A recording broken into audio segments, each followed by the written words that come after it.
Haleluya.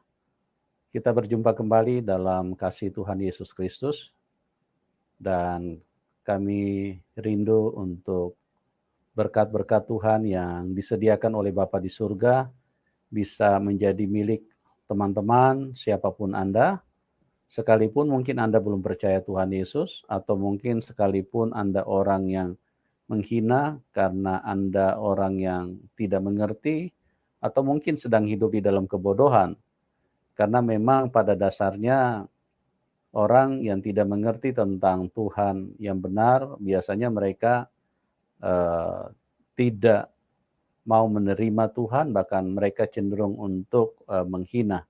Tapi kami tetap berdoa supaya kebaikan Tuhan itu bisa hadir di dalam hidupmu, karena jangan sampai hidupmu menjadi tertipu oleh setan, karena setan itu sumber segala dusta, dia adalah penyesat, dan dia membohongi manusia di mana-mana.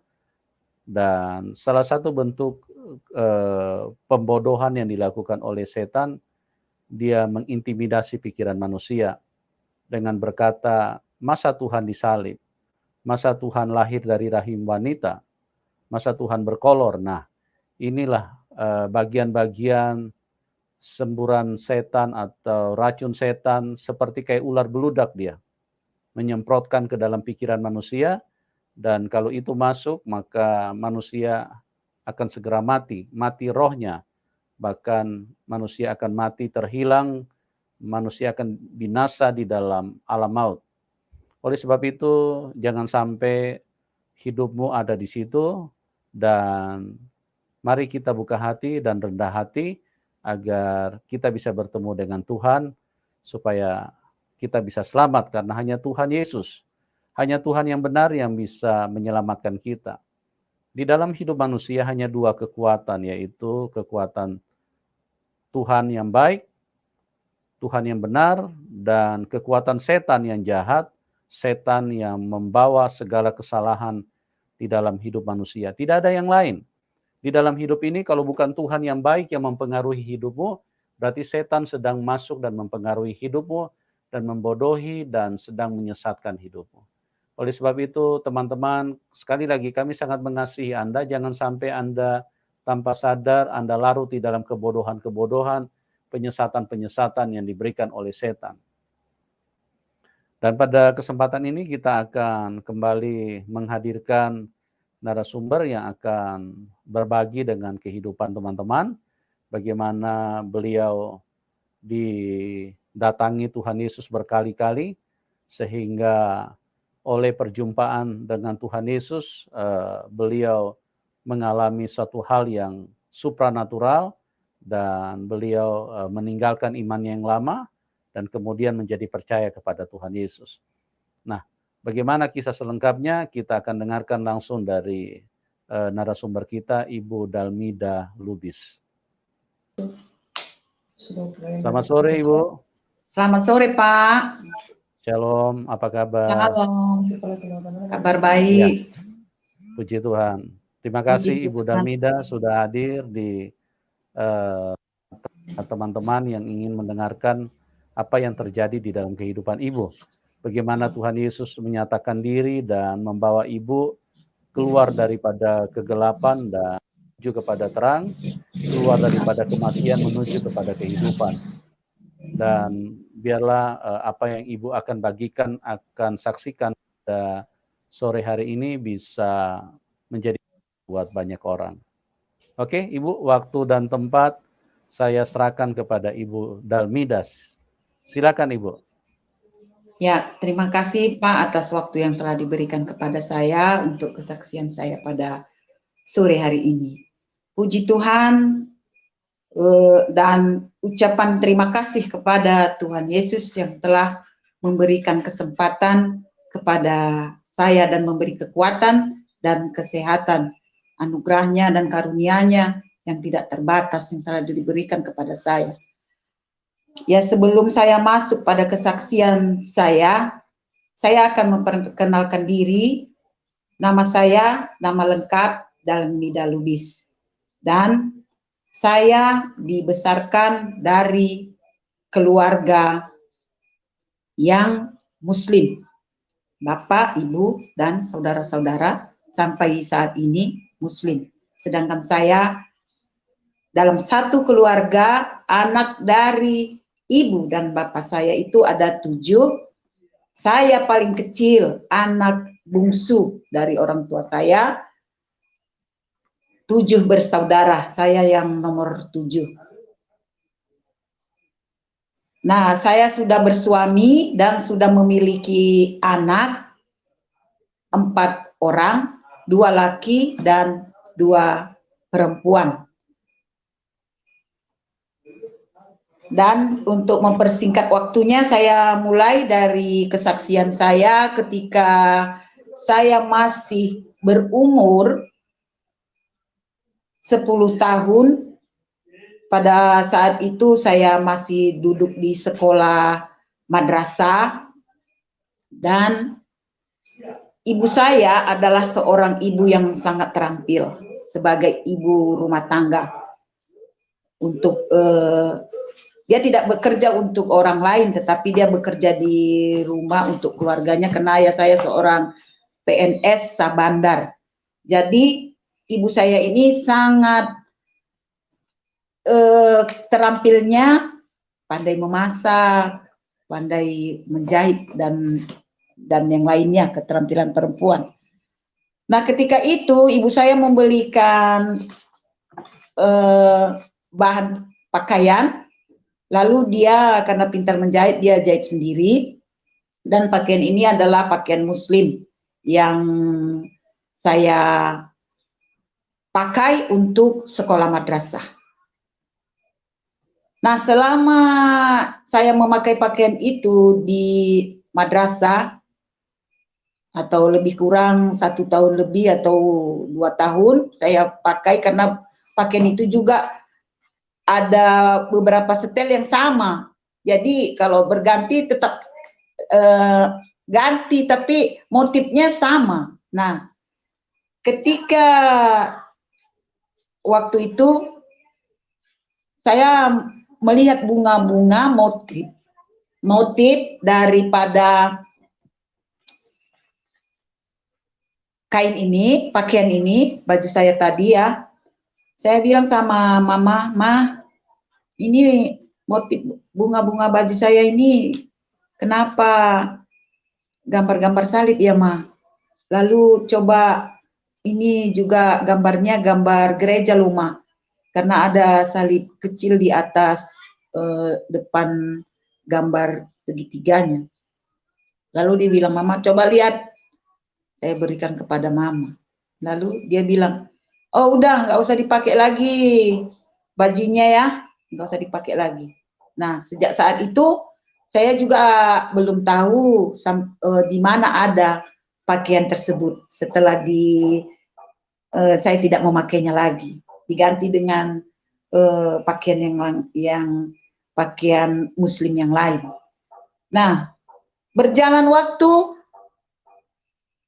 begitu juga dalam pergaulan saya di rumah dengan teman-temannya anak-anak, itu kami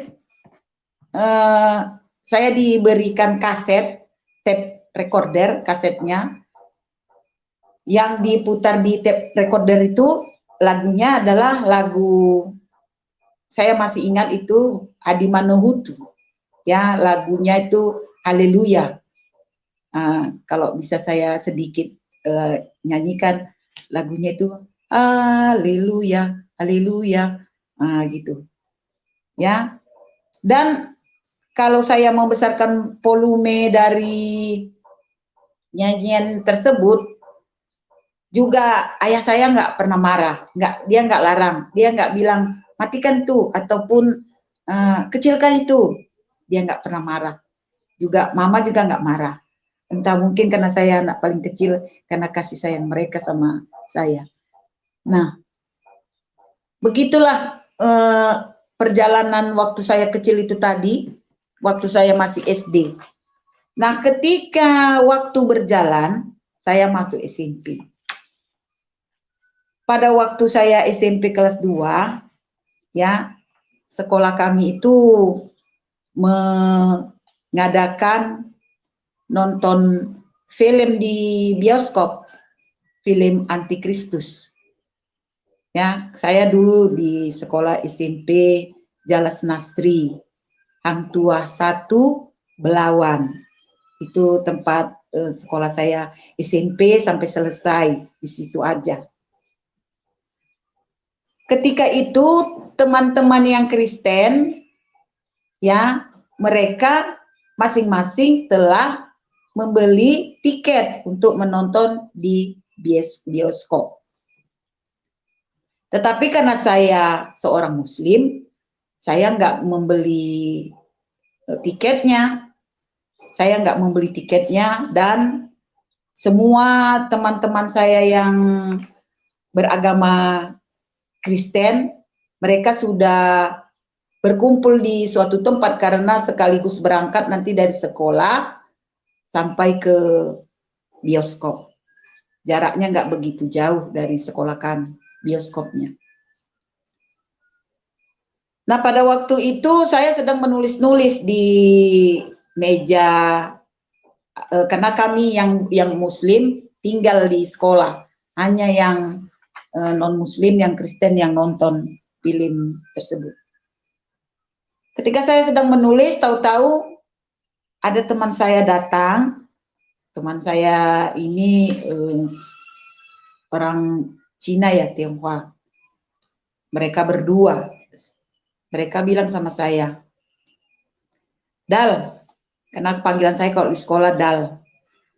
Dal, kamu mau nonton film Antikristus? Kenapa saya nonton Antikristus? Saya ini kan Islam, ya. Terus dia bilang, enggak, ini ada tiket gratis. Kalau kamu mau, udah yuklah, ayo aja, gitu. Saya bilang, enggak lah, saya bilang. Terus dia tinggalin aja tiket gratisnya. Juga saya ambil tiket itu, tiket gratis. Nah, ketika saya ambil tiket gratis, terus dia pun berlalu keluar karena teman-teman yang lain udah nunggu. Lalu saya ambil tiket itu, saya keluar juga. Saya keluar, lalu saya ikuti, ya, sampai ke bioskop. Nah, ketika sampai di bioskop, filmnya udah diputar, tetapi kami terlambat. Saya terlambat. Nggak tahu entah teman yang lain yang tadi, tapi saya terlambat. Hanya ketika Yesus itu diadili, dibawa ya, diadili dia ya. Sampai di situ saya lihat pertama saya masuk bioskop. Nah, saya lihat sampai Yesus itu diikat, diseret, dipukul, dan waktu film Antikristus itu ya, memang lebih ngeri. Kan ada yang baru ini juga, lebih ngeri lagi yang waktu saya tonton itu. Kulitnya itu sampai terikut, jadi ketika itu saya nangis sendiri, nggak tahu. Tetapi yang anehnya lagi, di sebelah kanan saya dan sebelah kiri saya itu, saya nggak kenal siapa teman saya nonton, ya. Nggak tahu juga, nggak bertanya kenapa, enggak. Udah, ya setelah nangis saya terseduh-seduh melihat Yesus itu dipukul itu, kulitnya sampai dagingnya itu terangkat ya. Nah, kemudian sampai film berakhir, saya pulang ke rumah. Namanya juga anak-anak, nggak diceritakan juga ke mama, nggak diceritakan juga ke ayah di rumah. Ya. Sampai beberapa kelas 2 saya SMP waktu kejadian tersebut, waktu terjadi itu, dan ketika saya tamat dari SMP, saya masuk sekolah SPG, Sekolah Pendidikan Guru. Nah, di SPG ini juga kalau baru sekarang ini saya pikirkan, saya renungkan, loh kenapa ini terjadi sama saya ya? Makanya saya mau bersaksi pada hari ini. Setiap tahunnya hari Natal itu, perayaan Natal itu, guru dan bapak kepala sekolah itu selalu memanggil saya. Mereka mengatakan nanti, mereka panggil saya, Dalmida Lubis, Kor, ayo Kor. Saya katakan, Pak saya Islam Pak, saya bukan Kristen, kenapa saya nggak pintar Kor Pak? Dia bilang enggak, dia juga bilang gini, suaramu bagus kalau bernyanyi, ayo, gitu. Saya bilang, nggak bisa saya Pak Kor, nggak pandai saya Pak, nggak pintar. Sehingga teman-teman saya juga yang Muslim, mereka berkata, ayo kita lari aja daripada kau disuruh Kor. Nah, teman saya Muslim membawa saya pergi dari lingkungan sekolah, keluar pagar kami ya, keluar pagar, sehingga sampai selesai Kor, kami udah pulang aja, kami bawa tas udah pulang aja. Begitu berturut-turut selama saya SPG ya 3 tahun ya, begitu seterusnya.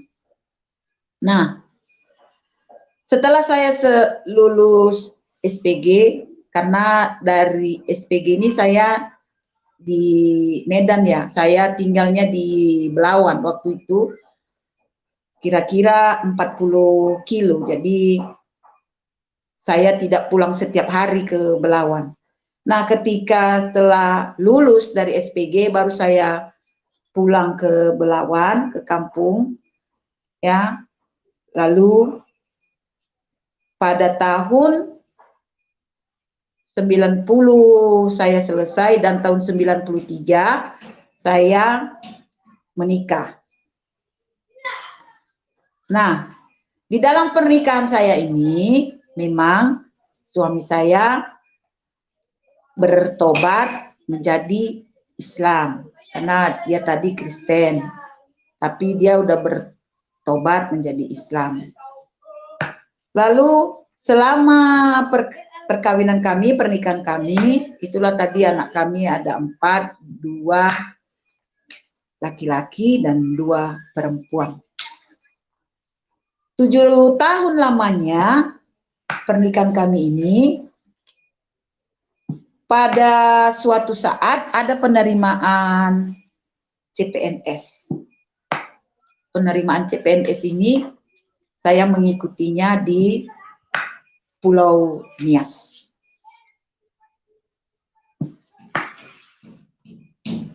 Tahun 1999 saya mengikuti CPNS dan puji Tuhan, Tuhan memberkati kami, saya menang bertugas tahun 2000. Lalu berangkat lagi ke Pulau Nias karena testingnya pertama tadi tahun 99, lalu balik lagi ke Belawan, baru pengumuman tahun 2000 saya menang, lalu berangkat lagi ke Pulau Nias satu keluarga, saya, suami dan anak-anak yang 3 waktu itu anak saya, 1 lahir di Pulau Nias ini. Nah, pada waktu itu, pada waktu penempatan saya itu, lingkungan kami di daerah itu memang Kristen semua. Tetapi ada yang Islam kalau kami pergi di kecamatannya, itu Nias Selatan, ya, di Nias Selatan. Nah, kalau namanya juga anak-anak ya, anak saya ini yang perempuan umur 5 tahun waktu itu ya, anak saya. Setiap hari Minggu, anak-anak lingkungan situ datang, dia bilang, ayo kita sekolah minggu. Nanti anak saya bilang, "Ma, pergi sekolah minggu saya."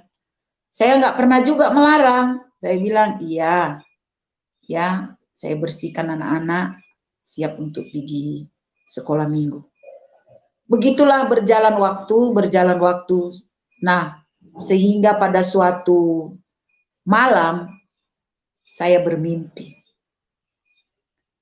Saya bermimpi di rumah kami itu, yang kami tempati, di rumah dinas, ada kursi panjang. Lalu di kursi panjang ini ada meja, udah duduk ibu perempuan lah, saya katakan, duduk dia di kursi itu. Lalu saya lihat ini perempuan siapa ya? Tapi saya nggak menyapanya, nggak hanya melihat dia, tapi dalam hati saya, dalam mimpi itu, ini siapa ya? Ya, terus saya dekati, saya lihat wajahnya, bukan orang tua saya juga. Saya lihat dalam hati saya, loh, perempuan ini kenapa kok cantik kali ya? Sangat cantik. Tahu-tahu dia berkata, tapi dalam berkata itu mulutnya nggak terbuka. Saya hanya mendengarkan suara. Dia katakan, kalau kamu mau masuk Kristen, boleh, nggak apa-apa. Dan kalau tidak mau juga tidak dipaksa, tidak apa-apa. Nah, ketika dia mengatakan seperti itu, saya tersentak, tersadar. Lalu pagi hari saya nggak cerita sama suami saya, diam aja, di dalam hati aja mimpi itu apa ya? Kenapa kok kalau dibawa-bawa agama? Padahal kami tidak pernah membicarakan tentang agama dengan suami. Udah beberapa tahun ya kami hidup bersama. Nah,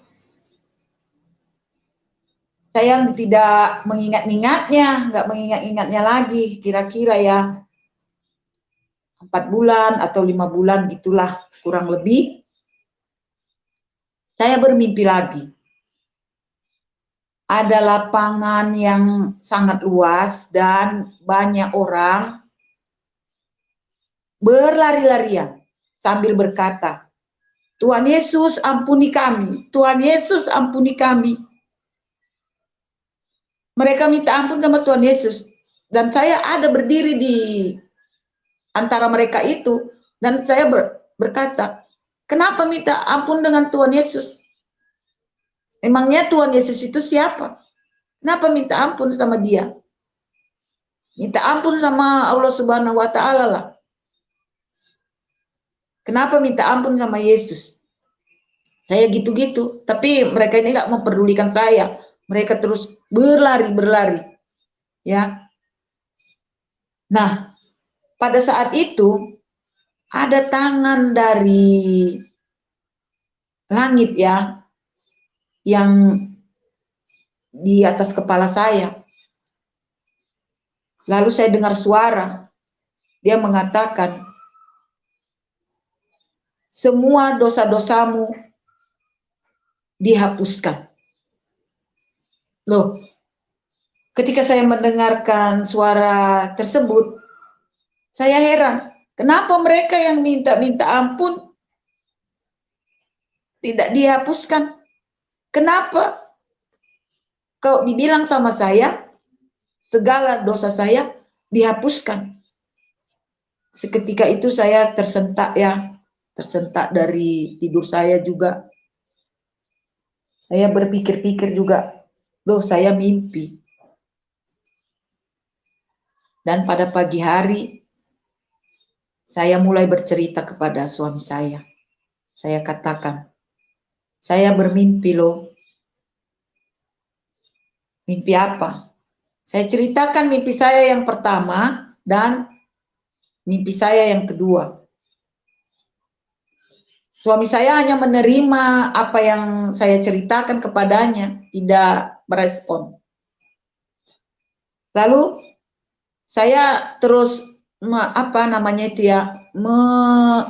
menutur-nuturkan aja apa yang saya bilang-bilang aja. Saya katakan sama suami saya, kalau saya mimpi sekali lagi tentang Tuhan Yesus ini, saya mau masuk Kristen.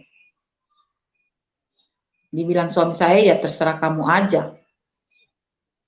Nah, setelah mimpi yang kedua itu, ya berlalu aja, berlalu seperti angin lalu, tidak pernah saya ingat-ingat lagi, saya kenang-kenang lagi. Begitu juga antara mimpi pertama dengan mimpi kedua tadi, lebih kuranglah 4 bulan atau 5 bulan, saya mimpi yang ketiga. Mimpi ketiga ini ada cahaya yang datang, lalu dia berkata, ayo ikut saya. Saya bilang, kemana? Ayo ikut saya tuntun kamu. Dia membawa saya dan saya mengikuti, hanya cahaya. Saya ikuti, lalu pada suatu tempat berhenti dan dia mengatakan, disinilah tempat kelahiranku. Saya diam, gak ada merespon. Disinilah tempat kelahiranku, karena saya melihat dalam keadaan waktu itu, di palungan itu katanya lagi, di palungan itu katanya. Itu makanya saya terheran-heran, karena di tempat itu semuanya seperti emas, berkilat-kilat juga. Ya. Nah, ketika saya melihat keadaan seperti itu, saya tersentak lagi dari tidur saya. Tersentak dari tidur saya. Terus saya mengatakan kepada suami saya, saya mimpi lagi lah. Katanya di sini tempat saya dilahirkan. Ya, tempat apa itu? Siapa yang dilahirkan di situ? Katanya palungan. Dibilang suami saya, kalau yang lahir di palungan itu ya Yesus lah. Coba baca di Alkitab, kata suami saya. Lalu saya bilang, mana Alkitab? Oh iya, kemarin itu waktu kami pindah ke Nia Selatan, karena Nia Selatan ini dari Gunung Stoli dulu. Dari Gunung Stoli baru melanjut ke Nia Selatan. Kami singgah di rumah saudara di situ. Entah mengapa Alkitab mereka juga, karena saudara suami saya semuanya itu Kristen, nggak ada yang beragama Islam. Entah mengapa nggak ada juga yang ngasih ya. Atau saya karena mau cepat-cepat juga berangkat waktu itu ke Nia Selatan, udah dimasukkan aja ke barang-barang kami, mungkin udah terikut. Jadi saya ambillah Alkitab itu tadi, yang terbawa tadi. Lalu saya baca, di mana ada itu ya, di Perjanjian Baru, kata suami saya. Lalu saya membaca. Dan bukan hanya dari Perjanjian Baru itu, saya baca juga Perjanjian Lama. Tetapi hanya sebatas itu, ya, sebatas itu saja dia. Karena dalam hati saya, hanya mimpi biasa. Nah, pada tahun berikutnya, ya, kami kembali pindah lagi. Nah, kembali pindah dari Nias Selatan ke Nias Utara. Ketika kami sampai ke Nias Utara ini, saya setiap hari ya di rumah,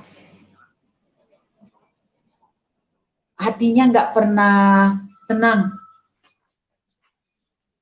Hati saya itu selalu berkata, Mana janji kamu? Mana janji kamu? Ya kayak sepertinya dituntut, ada yang menuntut berkata-kata itu. Ya. Dan juga kedamaian nggak ada, kita katakan kedamaian nggak ada. Jadi sehingga pada suatu hari karena hati saya terus tidak tenang, saya bilang sama suami saya, kebiasaannya manggil suami saya itu Bang, saya mau masuk Kristen lah. Dia bilang kalau mau masuk Kristen itu nggak mudah-mudah, harus dibaptis. Saya bilang, iya dibaptis lah, kalau memang dibaptis, ya ada persyaratannya lagi. Saya bilang, iya saya ikutilah apa persyaratannya. Nah, tidak semulus itu, tidak semulus yang saya bayangkan. Suami saya langsung membawa saya ke seorang pendeta, tidak. Berjalan waktu, sehingga saya begitu tidak ada ketenangan. Dan pada suatu hari saya bilang lagi sama suami saya, bawalah saya ke tempat pendeta itu biar dibaptis. Dibilang suami saya, iyalah, hari apa kita pergi ke rumah pendeta? Hari Minggu, saya bilang. Dia bilang kalau hari Minggu itu nggak bisa karena pendeta itu pelayanan. Nah, hari apa kita pergi?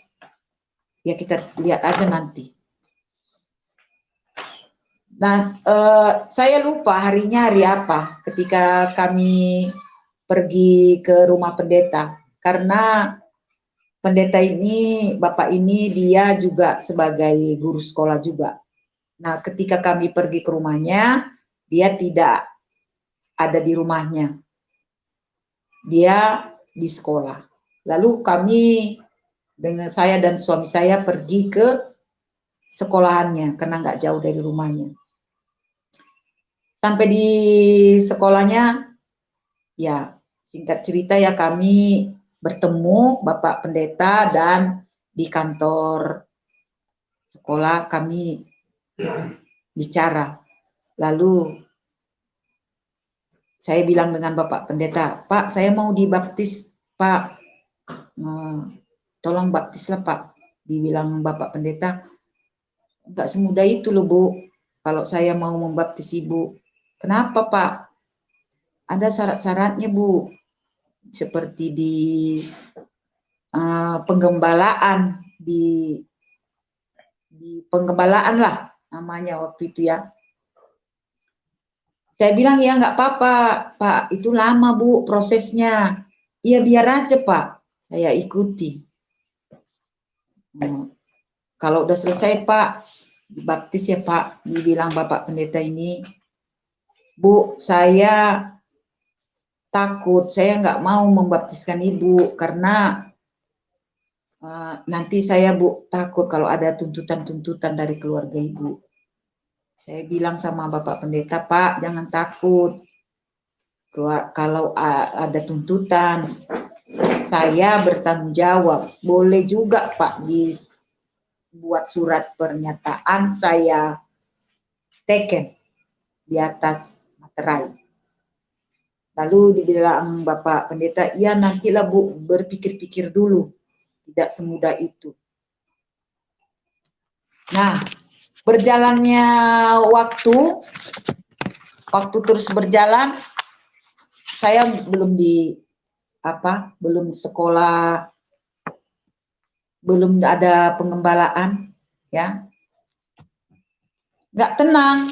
Jadi saya pergi ke rumah saudara suami saya. Saya bilang,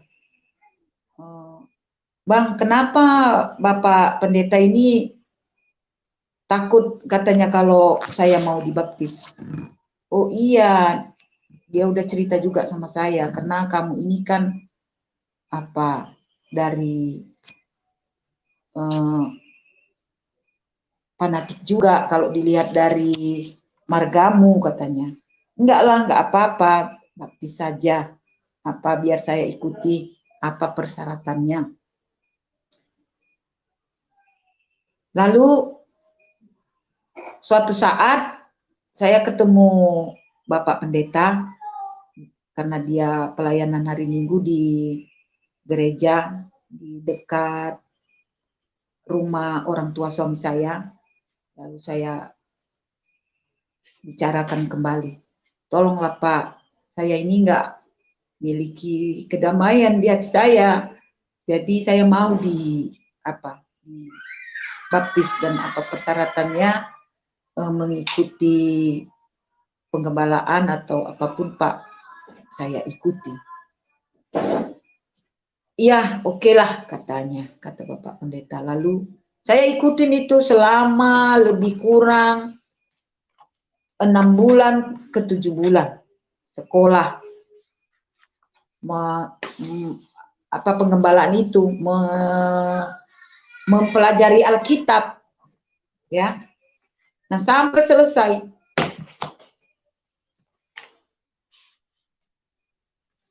Tetapi setelah selesai itu saya dibaptis. Dan saya belum menjadi orang yang taat ketika itu. Belum menjadi seorang Kristen yang baik. Ya. Pergi ke gereja pun saya belum setiap minggu. Apalagi yang namanya PA. Saya belum mengikuti dengan sepenuhnya. Nah, dalam arti pada saat itu saya belum melayani Tuhan. Sehingga juga dalam kehidupan saya belum ada kedamaian. Belum ada kedamaian. Masih bahkan bertambah parah. Yang dulunya saya dengan suami itu nggak pernah ribut. Ya. Tetapi pada saat itu malah saya selalu ribut dengan suami, ya.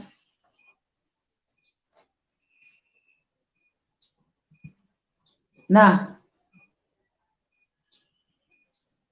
memang benar-benar dalam hati saya capek menghadapi kehidupan ini ya. Nggak ada kedamaian, nggak ada ketentraman, ya. Sehingga udah pernah ada niat yang tidak baik di hati saya. Saya tinggalkan, saya pergi, ya. Saya tinggalkan suami, saya tinggalkan anak. Tetapi ada lagi yang berkata di hati saya, jangan pergi. Suamimu, kalau kamu pergi, suamimu nanti susah, terlebih-lebih anak-anakmu. Pertahankan keluargamu. Mungkin ya kalau kecekcokan waktu itu saya enggak mengatakan di kesaksian ini karena banyak sekali yang telah terjadi pada waktu itu kepada saya. Nah, karena demikian pada tahun 2006 saya dibaptis tadi ya pada tahun 2003. Pada tahun 2003 saya nggak lupa ya bulan 8 saya dibaptis menjadi seorang Kristen. Dan pada tahun 2006 saya sakit sehingga koma 7 hari lamanya. Ya, di sini nanti baru terasa sama saya kebesaran Tuhan Yesus.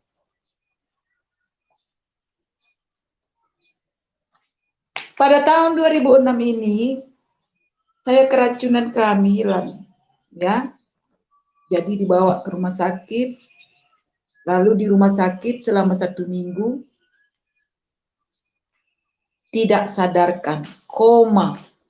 Dan suami saya mengatakan waktu saya udah sadar ya, kata dokter, hanya doa Pak dan mukjizat yang bisa menyelamatkan istri Bapak.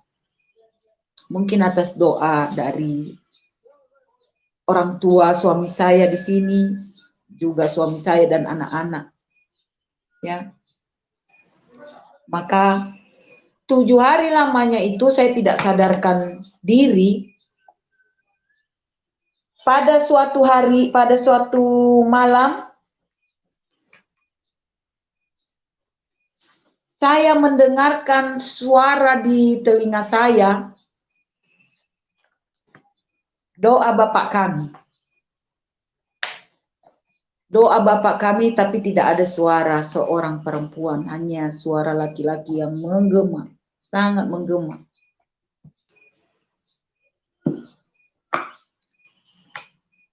Nah, ketika selesai doa Bapak kami itu, saya tersentak. Saya sadarkan diri.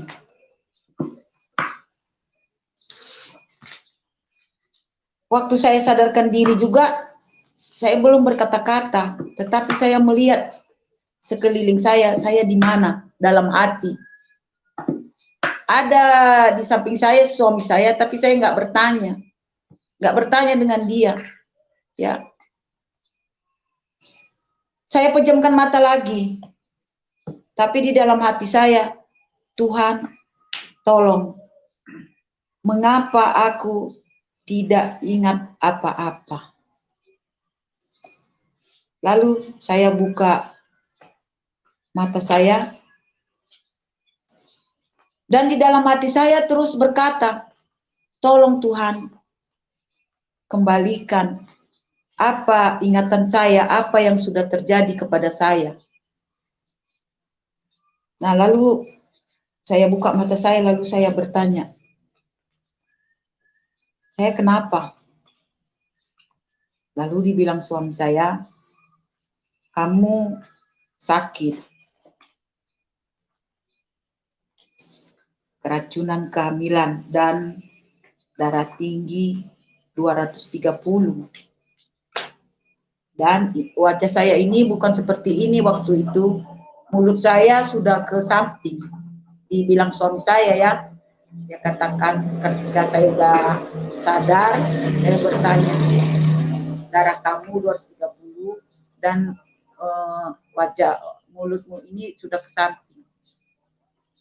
Tapi puji Tuhan sampai saat ini bisa kembali lagi normal.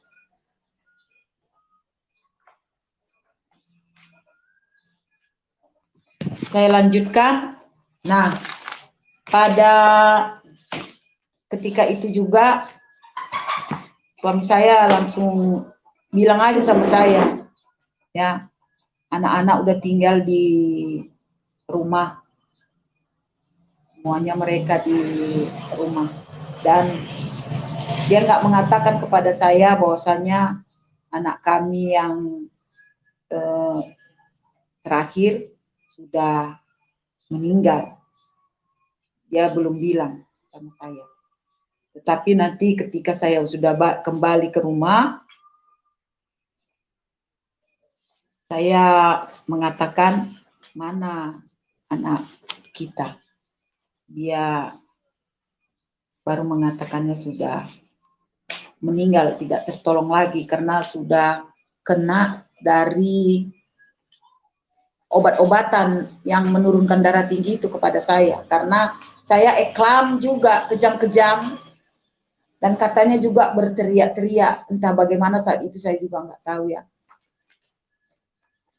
Lalu entah kenapa saya juga sabar gini, Tuhan, tolong biarlah saya ikhlas karena anak saya juga sudah meninggal. Dan saya sedikit mengulang putar ketika waktu pertama saya sadar dari koma, ya, ketika saya membuka mata saya dan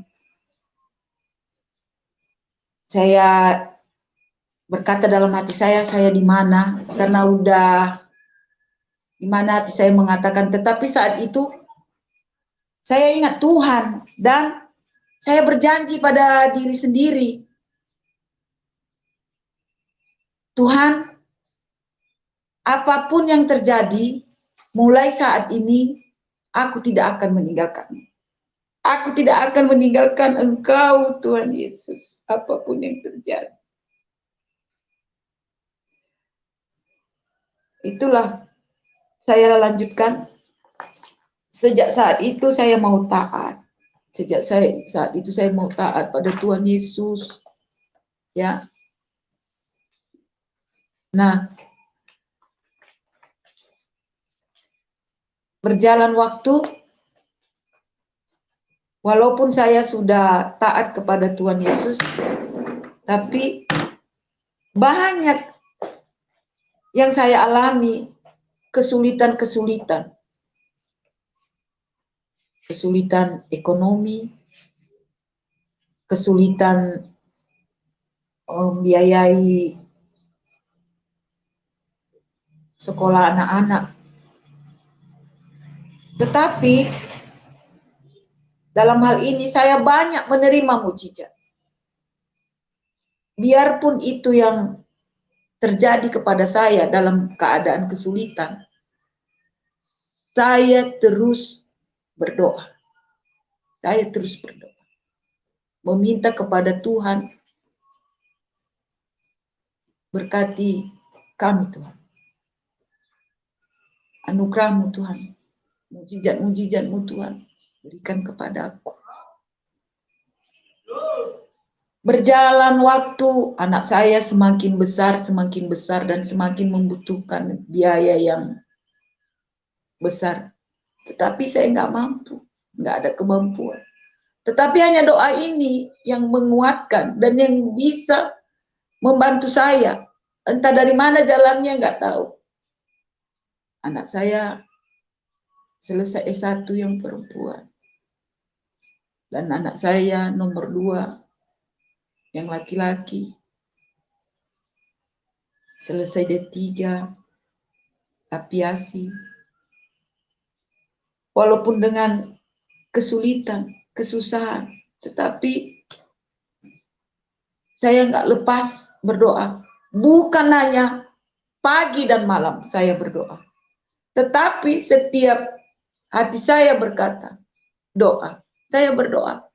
Saya meletakkan doa saya. Tuhan Yesus, tolong saya, Tuhan Yesus. Bukakan pintu berkat-Mu, Tuhan. Berdoa. Enggak putus-putus.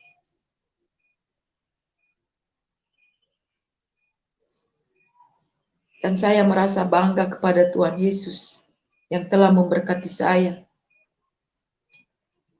Saya selalu dipimpinnya supaya saya berjalan di jalan yang benar. Dan saya membaca firman Tuhan, orang benar ya diberkati Tuhan. Saya berjalan di kebenaran. Biar Tuhan memberkati saya. Mungkin kalau saya terus terang, mustahil bagi saya bisa mengarungi kehidupan ini. Tetapi tidak ada yang mustahil bagi Tuhan. Semuanya bisa saya arungi dengan kekuatan. Dan sampai saat ini, ya, dengan kekuatan Tuhan, saya bisa ada sampai hari ini. Bisa hidup. Anak saya di Jakarta sekarang, dan sekolahnya juga waktu itu di Jakarta yang laki-laki. Kalau yang perempuan sekarang juga udah berumah tangga, udah kerja. Begitu juga yang laki-laki udah kerja.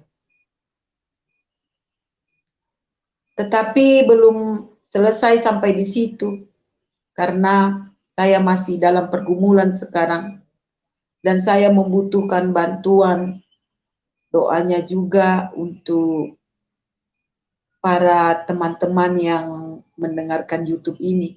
Karena ketika saya mengandung anak saya yang nomor 4, saya sudah berjanji dia akan saya masukkan di sekolah STT agar menjadi seorang pendeta.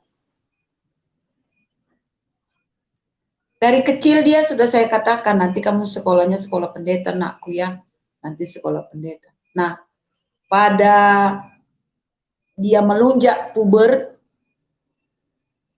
dia mulai berkata, saya nggak mau sekolah pendeta, apa aja sekolah pendeta itu sama mama.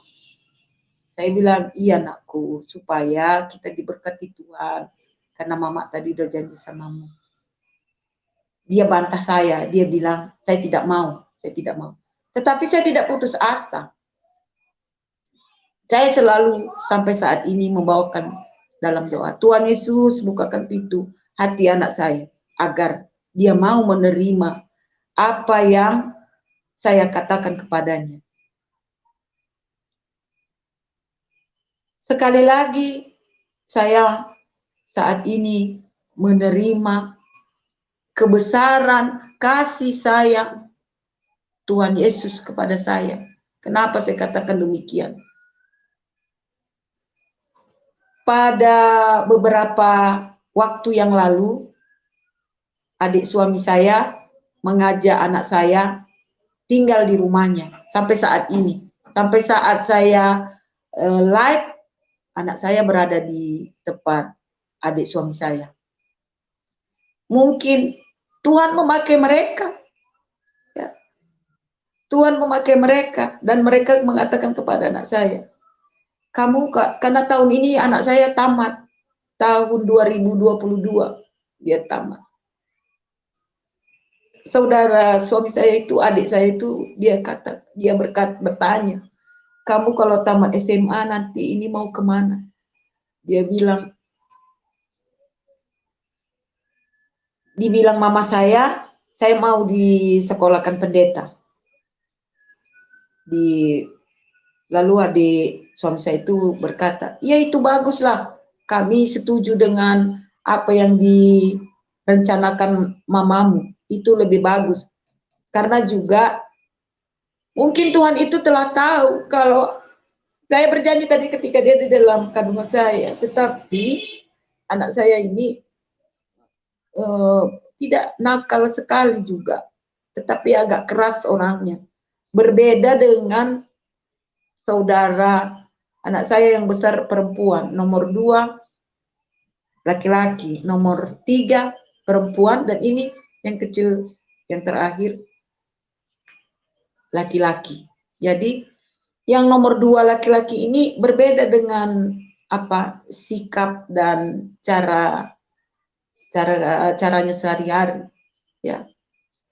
Jadi dibilang adik suami saya ini, kami setuju karena kamu kalau tidak dikasih di sekolah pendeta lebih parah lagi kelakuanmu. Kamu harus ikuti mama kamu. Tetapi makanya saya katakan, Tuhan Yesus itu memang sangat menyayangi saya. Karena anak saya ini, dia tinggal bersama adik itu, dia mulai halus cara bicaranya. Biasanya tidak pernah halus. Dia di WA saya, mama udah makan. Ma, gimana mama? Ya, terus bertanya. Ya, kemarin dia sudah datang waktu hari Minggu yang lalu. Saya senang. Saya diciumnya, ma, sehat. Ya, tapi sekarang ini dia sudah kembali lagi di rumah adik suami saya itu. Ya, puji Tuhan. Mungkin banyak sebenarnya yang saya ungkapkan di kesaksian saya lagi, baik dalam kehidupan saya sehari-hari. ya. Tetapi waktu yang tidak memungkinkan ini, mukjizat-mukjizat itu banyak sekali yang saya rasakan di dalam kehidupan saya, ya. Bagaimana dan rasa kasih dan sayang Tuhan Yesus itu tidak terhingga, tidak, yang belum saya pikirkan, ya, yang belum saya rencanakan. Anak saya yang nomor pertama sulung, dia itu mau kuliah, ya, di Pekanbaru, mengambil S1. Kita nggak mampu, tetapi dengan kasih Tuhan ada jalan. Jalannya apa? Beasiswa. Tuhan memberikan beasiswa. Walaupun tidak sepenuhnya beasiswa itu, tapi terbantu.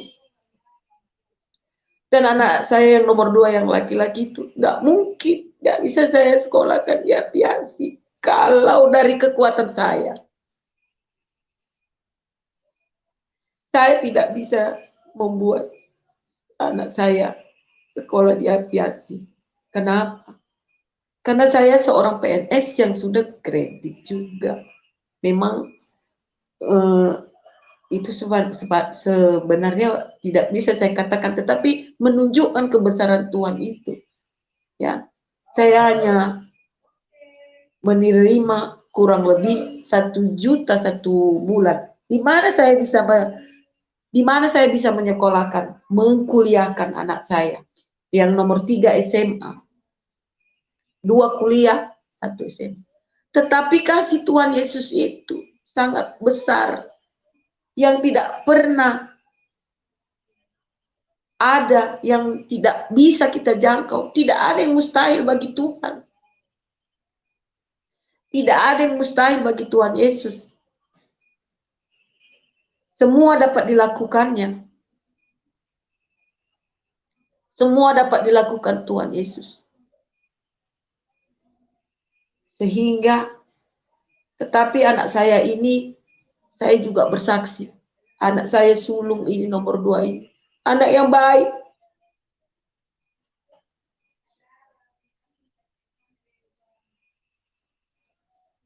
Yang tidak mau merusak jeripaya orang tua. Anak yang baik. Saya acung jempol untuk anak saya yang 2. Karena yang nomor 3 ini sedang kuliah sekarang.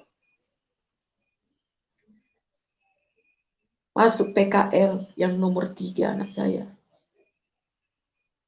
Mereka tidak mau berbohong. Mereka tidak pernah berbohong kepada saya kalau meminta, baik itu uang kuliah ataupun uang kos ataupun apa saja. Ya, mereka selalu jujur.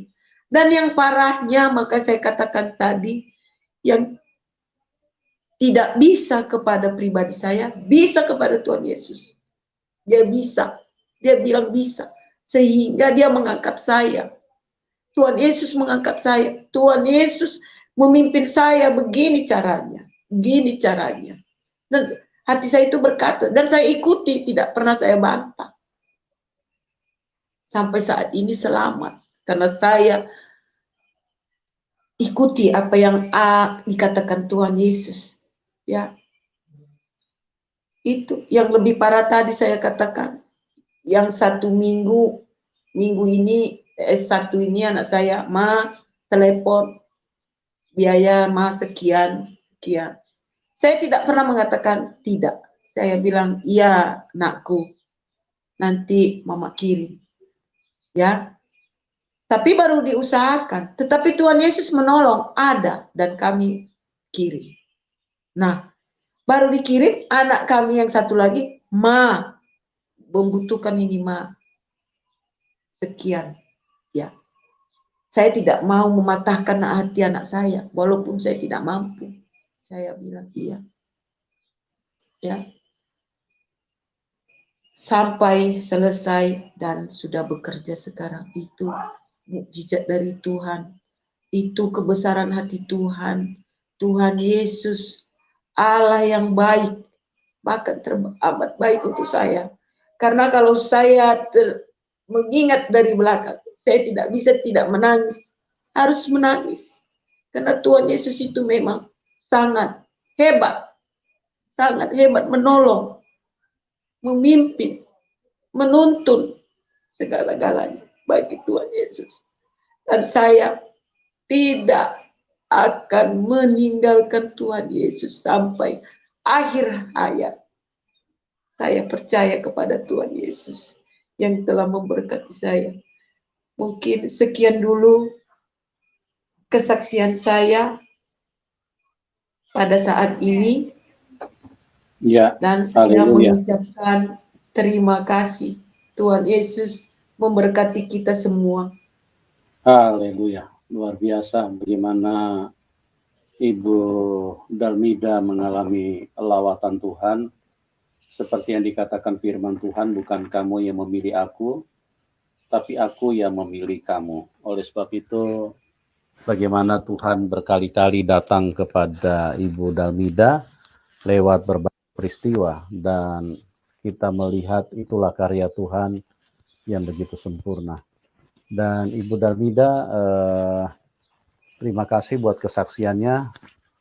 Doa kami buat Ibu Dalmida tetap semangat, tetap mengasihi Tuhan, tetap setia, karena di dalam hidup ini akan ada banyak tantangan yang dihadapi.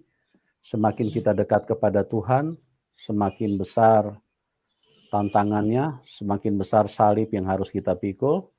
Dan saya sebagai hamba Tuhan berdoa supaya Ibu tetap setia, supaya apa yang Tuhan kerjakan di dalam hidup Ibu tidak sia-sia. Ibu telah dipilih oleh Tuhan. Sejak dari masih kecil Tuhan sudah menyatakan berbagai hal yang supranatural, yang di luar kemampuan dan di luar kesadaran kita. Tuhan menyatakan bahwa memang Dia memilih kita. Oke, terima kasih juga buat teman-teman yang lain yang sudah hadir bergabung. Doa Sedikit kami lagi buat Anda Pak, semua. sedikit Yes, lagi. yes. Saya mau Silakan. mengatakan untuk anak-anak saya yang melihat live ini nanti, saya bangga kepada anak-anak saya. Saya bangga kepada mereka. Ya, terima kasih Bu. Ya, jadi percayalah bahwa doa Ibu, Tuhan yang sudah memilih Ibu, Tuhan juga melihat bahwa apa yang ada di hati Ibu adalah juga merupakan kasih karunia Tuhan, dan Tuhan akan menyertai setiap doa yang Ibu sampaikan. Amin. Terima kasih juga buat teman-teman yang sudah bersama di dalam link ini. Doa kami buat Anda semua. Tuhan Yesus memberkati kita semua, dan kita akan berjumpa di program selanjutnya, dan salam kemenangan buat kita semua. Amin.